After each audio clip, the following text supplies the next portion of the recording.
Hello there, good evening and welcome to the news tonight here on Rajya Sabha TV, where we get you the day's top stories from India and across the world.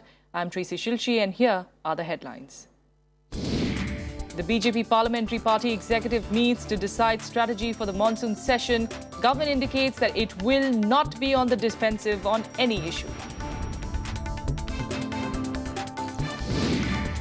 All party meetings end in a deadlock, stage set for confrontation in Parliament as the opposition sticks to the demand for resignations in the Lalit Modi controversy and the Vyapam scam.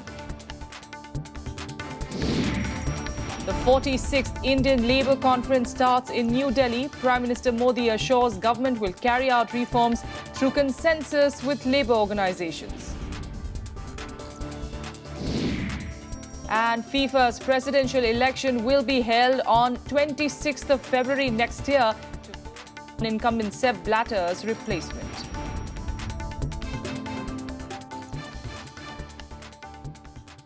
Top story this evening. Top leaders of the BJP met at the Prime Minister's residence this evening to discuss the party's strategy for the monsoon session starting tomorrow on Tuesday. At the meeting, the leaders decided that the party would not succumb to opposition pressure inside or outside Parliament. After meeting with party leaders, the Prime Minister also chaired a meeting of the NDA. Well, for more on this, let's speak to our correspondent Shyam Sundar, who in fact was tracking those meetings. Shyam, give us a sense of what you've got from that meeting as far as sources is concerned.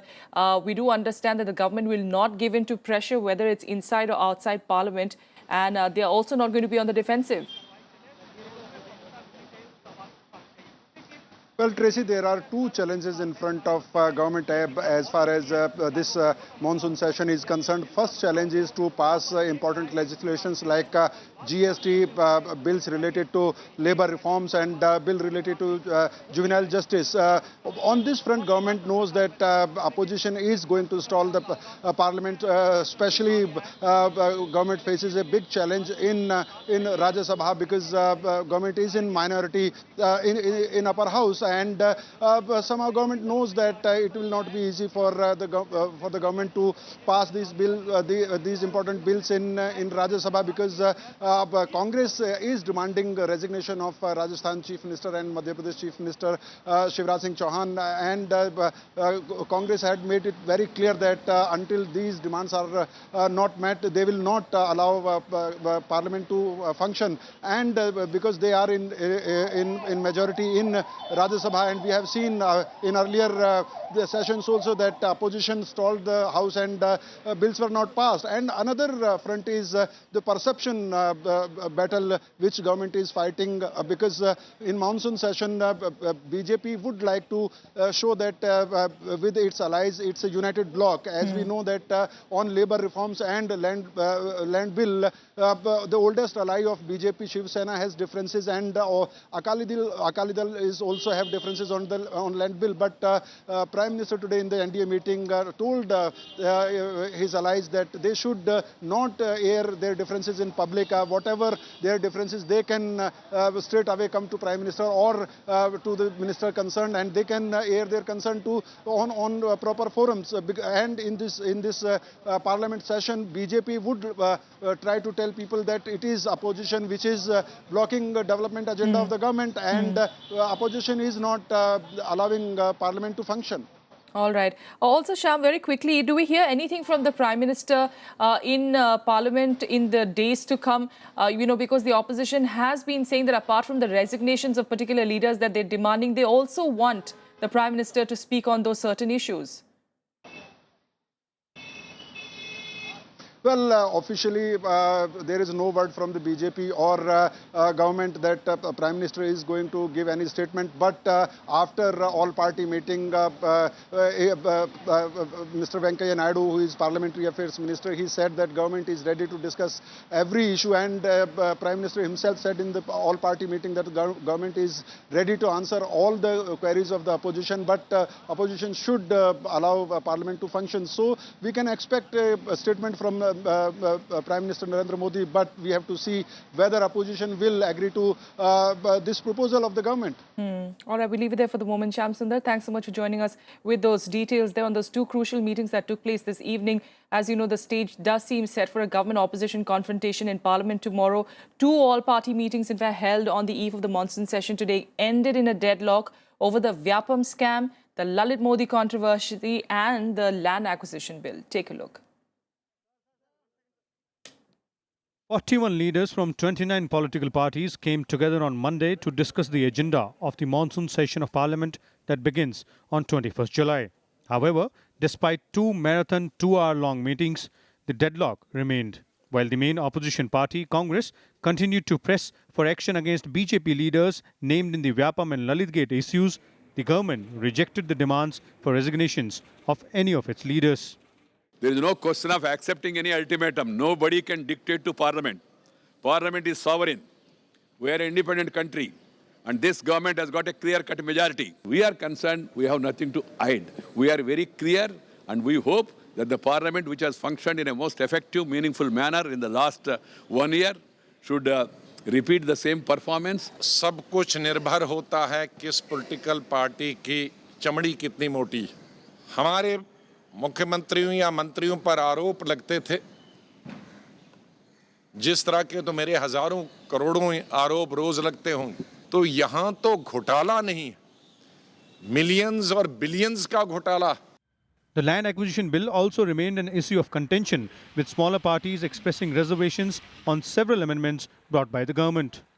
Land जो bill है वो निश्चित तौर पर जो हमारा पहले से भी रहा है, ये देश के किसान और भारत की जो परिस्थिति है उसमें खेत नहीं है तो देश कहाँ से होगा। इसलिए इस बिल को हम मानते नहीं हैं और सरकार ने भी कहा कि इस पर हर तरह का बातचीत करके हम इसका रास्ता निकालें। सदन चलेगा, लेकिन सरकार जो है वो चर्चा को होने दे। लैंड बिल जो इन्होंने संशोधन किया है उससे समाजवादी पार्टी सहमत नहीं है। उसमें गवर्नमेंट अगर कुछ पीछे हटेगी तो हो सकता है कि कोई काम बने। जब इस तरह की मीटिंग होती हैं उसमें हमेशा यही कहा जाता है कि हाउस चले और हाउस चलेगा, और सब यही कहते हैं, लेकिन व्यवहार में इसके बिल्कुल विपरीत होता है। इसलिए आई डोंट थिंक सो कि मामला ठीक रहेगा सदन में। मौसम खराब अभी से लग रहा है। Urging cooperation from all parties, Lok Sabha Speaker Sumitra Mahajan also expressed hope that House proceedings would run smoothly. अभी तो सबने कहा है कि हम सहयोग करेंगे। अब देखो, विपक्ष को अपनी बात भी तो कभी जोरदार करना ही होती है, तो वो मर्यादा में रह करके वो करे, ऐसी अपील हमने करी है।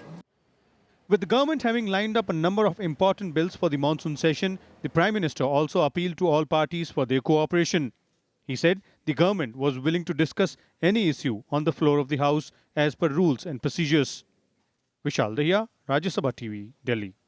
Meanwhile, the Joint Committee of Parliament examining the controversial land acquisition bill has been given a fresh extension to submit its report. It now has time till the first week of August. This is the second extension sought by the committee, which was originally mandated to table its report on the first day of the monsoon session. उन्होंने समय मांगा है क्योंकि उनका कहना है हमें कुछ बातें गवर्नमेंट से भी करना है और हमें समय चाहिए।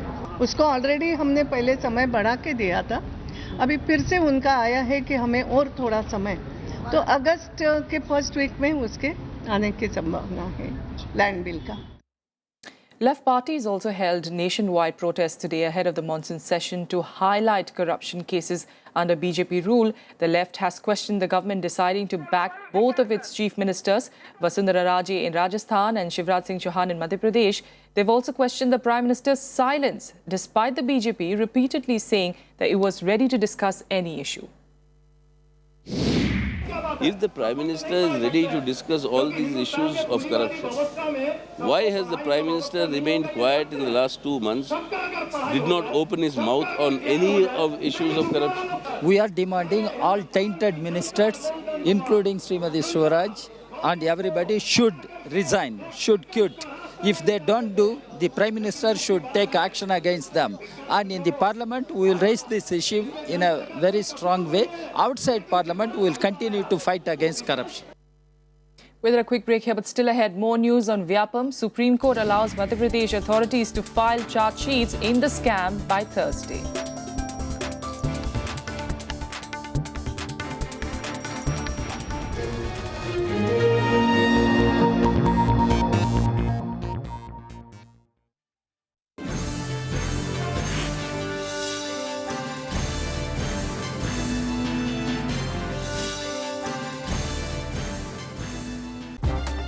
India's star shining in global affairs. The professional army of any country does not have faith, piety and jihad in the name of God.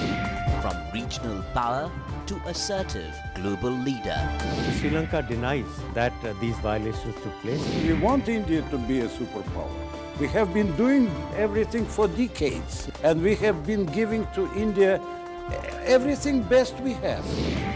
Experts debate the nation's foreign policy.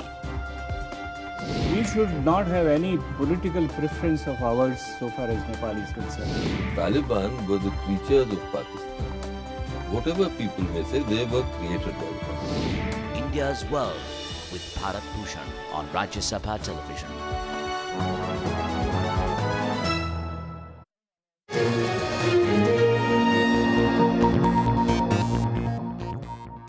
Welcome back. You're watching the news tonight. Now, with trade unions posing stiff opposition to the proposed labour reforms, Prime Minister Narendra Modi has assured them that any changes in the laws will be carried out only after consultations with them. He said this as he inaugurated the 46th Indian Labour Conference in the national capital today.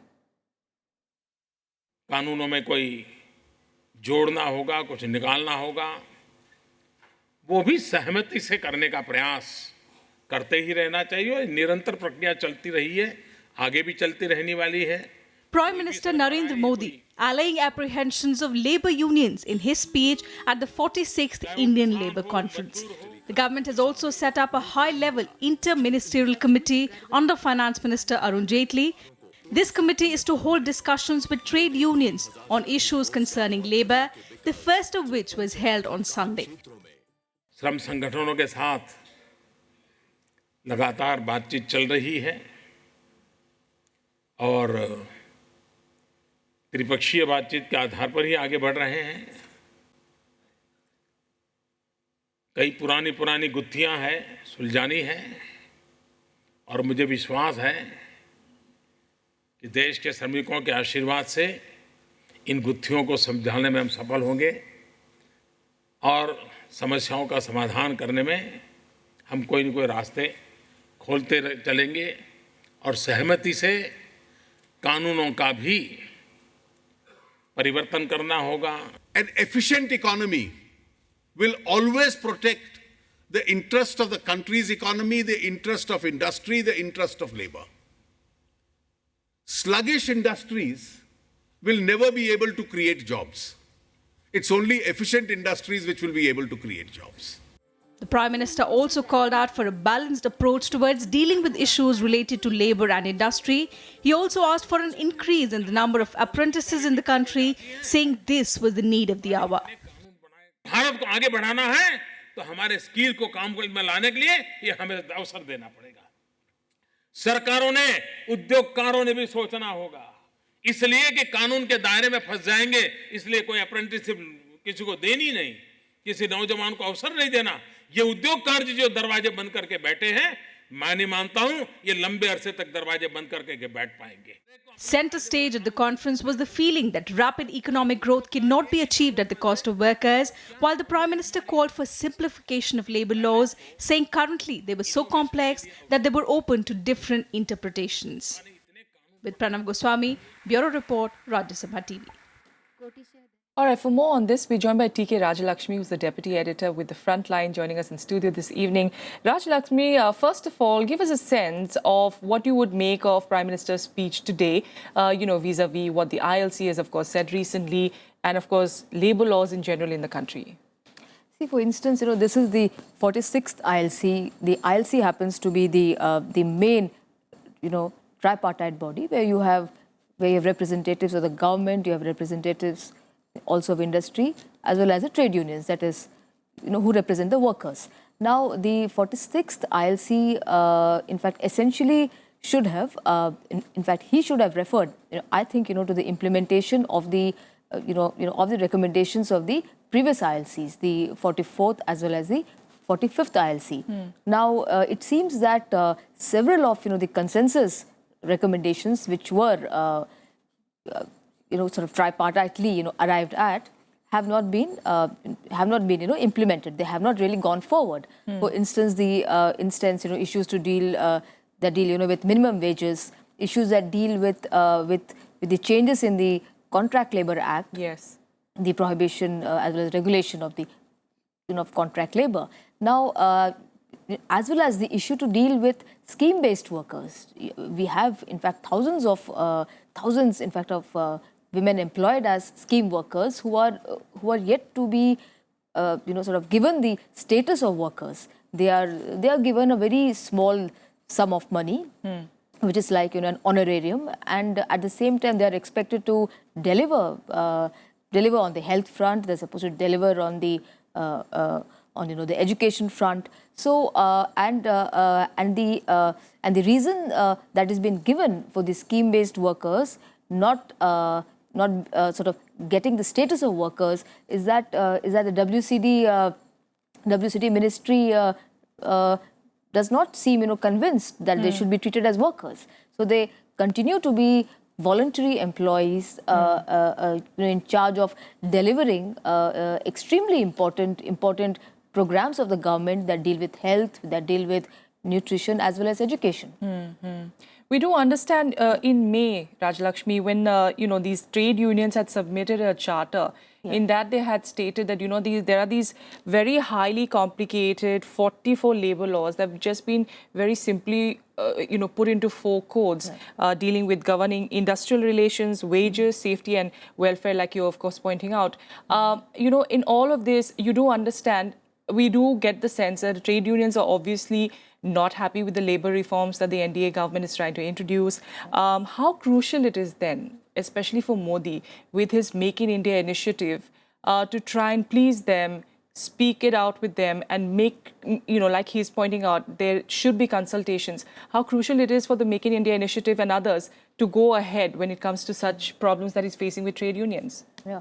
See, I don't see that that the trade unions have any kind of issue with labour reforms. They also want progressive labour reforms, but the kind of reforms that have been placed before them, in the name of labour reforms, in fact, essentially doesn't really hint at any great labour or pro labour measures.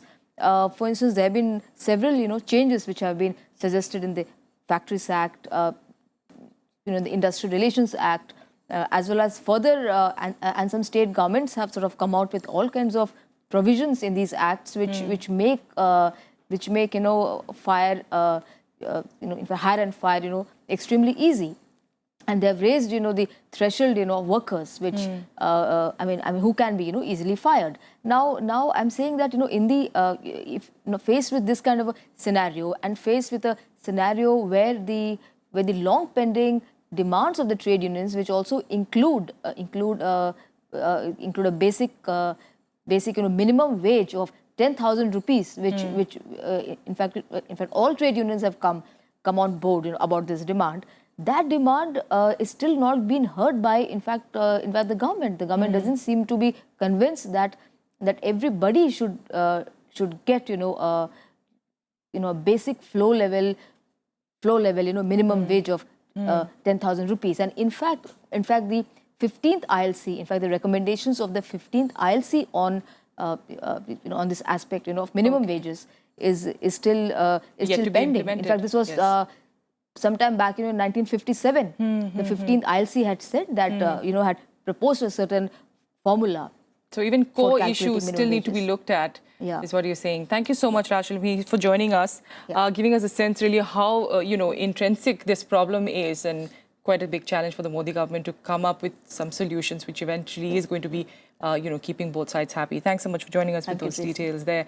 Meanwhile, let's head on to more national news. And the Madhya Pradesh Assembly was today adjourned amid the opposition's insistence to condole the people who died in suspicious circumstances in the Vyapam scam. Meanwhile, the Supreme Court also allowed state authorities to file charge sheets in the cases by Thursday. Take a look. The Supreme Court on Monday allowed the Special Investigation Team and the Special Task Force of Madhya Pradesh Police to file charge sheets in all Vyapam scam cases till matters are transferred to the CBI. Court ने ये agree किया है कि अगले 2-3 दिन में जिनका भी टाइम पीरियड एक्सपायर हो रहा है उसके अंदर वो चालान पेश कर सकते हैं और ये अब केस उन्होंने हियरिंग के लिए फ्राइडे को लगा दिया है। तब सीबीआई आकर ये भी बताएगी कोर्ट में कि अब उनको टोटल टेक ओवर करने में कितना टाइम लगेगा। On Thursday, the CBI had petitioned that the transfer of over 185 Vyapam scam cases from the SIT to CBI would take time. If charge sheets weren't filed within 90 days, the accused could get compulsory bail on account of default. Appearing for Congress leader Digvijay Singh, senior advocate Kapil Sibal sought time to file a reply to the plea of the CBI. The bench fixed the matter for further hearing on July 24th. Shivraj Singh Chauhan जो खुद कह रहे हैं कि 1000 नियुक्तियां हुई हैं, वो जेल से बाहर क्यों हैं? ये सारे उत्तर हम माननीय नरेंद्र मोदी जी से जानना चाहते हैं. In Madhya Pradesh, the opening day of monsoon session was adjourned after opposition members insisted on paying respects to TV journalist Akshay Singh and MBBS student Namrata Damor, who died under mysterious circumstances after the Vyapam scam was exposed. However, Parliamentary Affairs Minister Narottam Mishra said if members can only raise issues not mentioned in the list of business with prior permission of the Speaker. जिसको UNESCO श्रद्धांजलि दे चुका, उसको मध्य प्रदेश की विधानसभा देने में घबरा रही है कि मुख्यमंत्री विदा हों, किसी और को चार्ज मिले तो ज्यादा अच्छा है. हम सदन चलाना चाहते हैं. बिल्कुल बेवजह राजनीति कर रहा है. जब तक सीबीआई की रिपोर्ट नहीं आती, कुछ कहना ठीक नहीं है. The job scam is likely to figure prominently during the monsoon session in Parliament, where opposition plans to target the government on the Vyapam issue. Bureau Report, Rajya Sabha TV. With that, let's get you some more updates from across the country in Nationwide. Prime Minister Narendra Modi launched the National Career Counselling Portal that aims at modernizing all government-run employment exchanges. The facility will create a direct marketplace for workers and employers. The centralized portal will be supported by career centers, where prospective candidates can come for free counselling from government-certified counsellors and psychologists. In a fresh ceasefire violation, Pakistani troops targeted several Indian posts along the LOC in Jammu and Kashmir's Poonch district. It was the 7th ceasefire violation by Pakistani troops since the 15th of July. 1 person was killed and 16 others injured in the firing from across the border.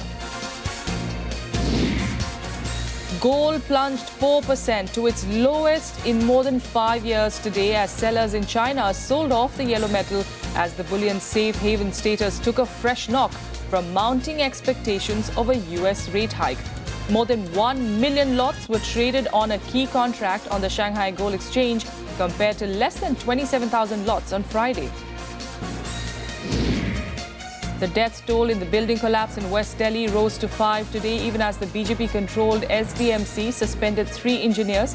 Area residents complained that there was little coordination between the rescue operations at the building collapse site. On to international news, and the US and Cuba formally renewed diplomatic ties today by reopening embassies in each other's capitals. The Cuban flag was hoisted at Havana's embassy in Washington for the first time in 54 years. In fact, John Kerry will travel to Havana in August this year, the first US Secretary of State's visit to Cuba since 1945. Here are more details. One last remaining holdover of the Cold War will slip into history books. The Cuban flag is all set to fly over American soil for the first time since 1961 in Havana's newly upgraded embassy in Washington, just a stone's throw from the White House. The US Embassy in Cuba will also take off, though the US flag will fly there only next month. Moves to normalizing relations on that rough last mile. We're opening embassies. We're going to have now a normal dialogue between one another, but the embargo is still in place, and we won't have normal relations so long as it is. And the Cubans are insisting that we lift the embargo. A trade embargo banning most American companies from doing business in Cuba remains a big hurdle. Lifting it has to get through Congress first, an uphill challenge for President Obama. Then there is restrictions on Cuban tourists in America. Yet, the embassy opening does signal a movement forward.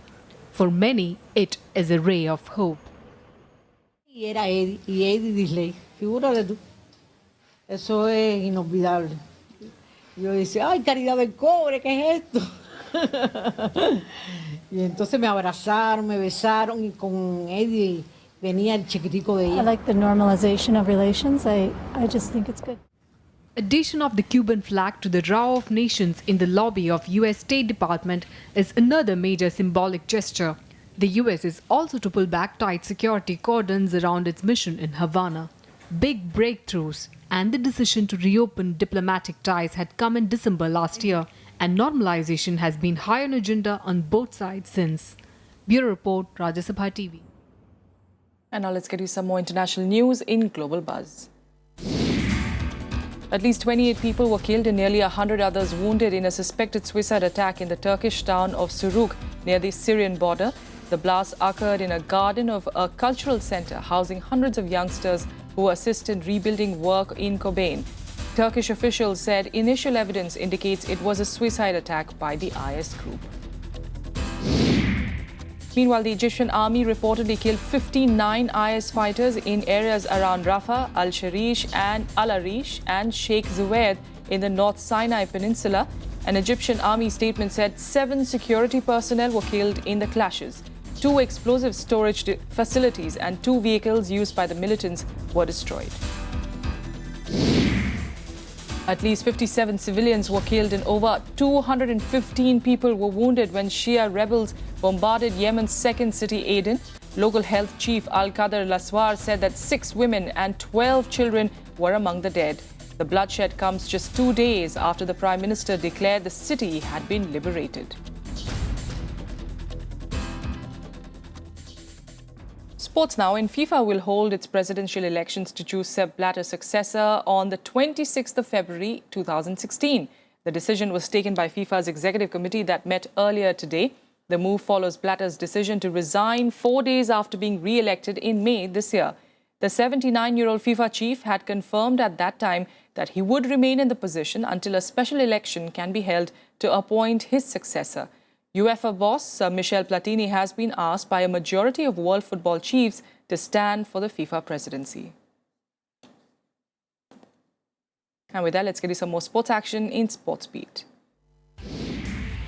Indian men's hockey team coach Paul Van As has been sacked by Hockey India, but no reason has been given for the sacking so far.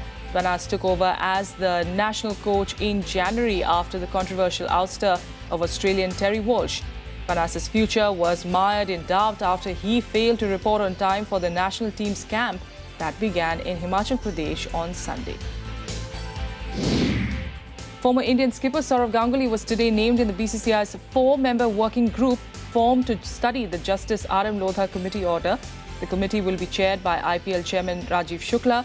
The group is to give recommendations within 6 weeks.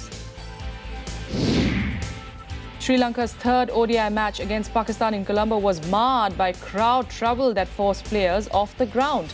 Trouble started in the stands when a rock was thrown into the playing area, prompting match officials to stop play. When the match resumed, Pakistan crushed Sri Lanka by 135 runs, going 2-1 up in the 5-match series.